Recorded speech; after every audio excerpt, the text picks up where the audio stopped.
আসসালামু আলাইকুম বন্ধুরা, আজ জানতে পারবেন জান্নাতের চিরন্তন সুখের প্রতীক জান্নাতি হুর নুরাইনার গল্প। প্রত্যেক রাতের একটি গল্প থাকে, কিন্তু কিছু রাত শুধু গল্প নয়, বরং তা সত্যর আলো নিয়ে আসে। আজকের রাত তেমন এক রহস্যময় রাত, যেখানে অতীতের ছায়া মিশে আছে ভবিষ্যতের আকাশে। একটি ঘটনা, একটি শিক্ষা এবং একটি পরিবর্তন তৈরি হয়ে যায়।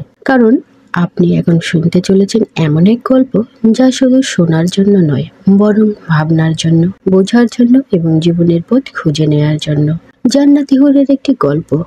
তো চলুন শুরু করা যাক। নুরাইনা ছিল এক জান্নাতি হুর।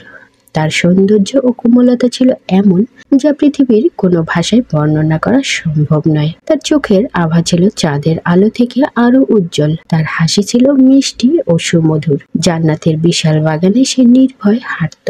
তার পদধবনী যেন মধুর সুরে প্রতিদ্বন্দ্বী হতো। নুরাইনার জীবন জান্নাতের এক প্রশান্তিপূর্ণ এবং সুখী জীবনে পরিণত হয়েছিল। প্রতিদিন সে নতুন নতুন সৌন্দর্য উপভোগ করত। ফুলের সুগন্ধ, সুখে নদীর পাড়ে বসে শান্তির পরশ অনুভব করত। কিন্তু তার মধ্যে এক বিশেষ অনুভূতি ছিল। সে জানতো একদিন তার জন্য একজন বিশেষ মানুষ অপেক্ষা করছে, যাকে আল্লাহ সৃষ্টি করেছেন তার সঙ্গী হিসেবে। একদিন জান্নাতের এক ফেরেশতা তার কাছে এসে বলল, নুরাইনা, তোমার জন্য আজ এক বিশেষ দিন, তোমার সঙ্গী আসতেছে। নুরাইনা খুবই আনন্দিত হলো, তবে সে জানতো না তার সঙ্গী কে।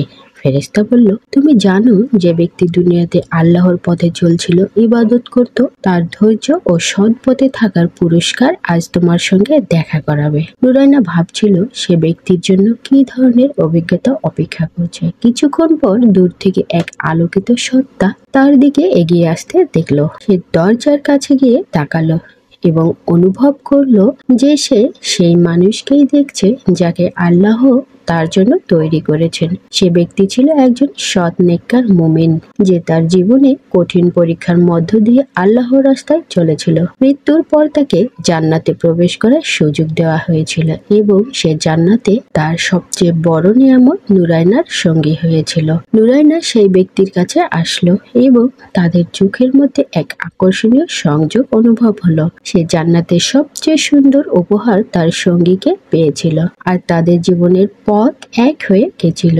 তারপর থেকে নুরাইনা এবং তার সঙ্গী জান্নাতে চিরকাল সুখীভাবে বসবাস করতে লাগলো। তারা একসঙ্গে জান্নাতের বাগানে হাঁটতো, একসঙ্গে আল্লাহর প্রশংসা করত এবং জান্নাতে প্রতিটি নিয়ামত উপভোগ করত।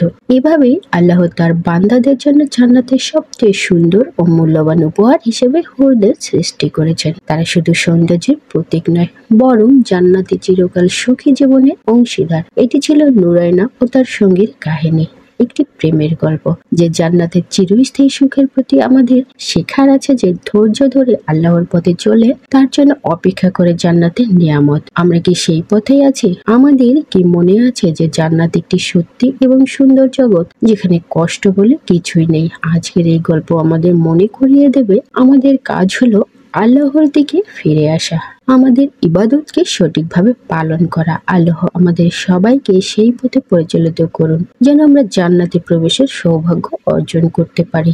আমিন।